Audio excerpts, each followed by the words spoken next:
Лукашенко дазволіў Пуціну размяшчаць у Беларусі расійскія вайсковыя аб'екты.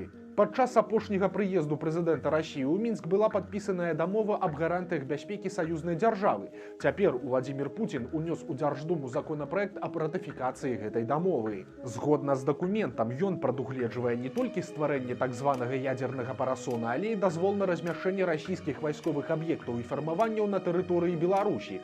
Дамова падпісаная на 10 гадоў і далей працягваецца аўтаматычна. Такім чынам, Александр Лукашенко яшчэ адным дакументам павялічыў залежнасць Беларусі ад Расіі ў абмен на танныя вуглевадароды. У гэтай сувязі трывожыць новая заява прэзідэнта Украіны Уладзіміра Зяленскага. Ён сказаў, што Пуцін сёлета будзе спрабаваць уцягнуць Беларусь у вайну.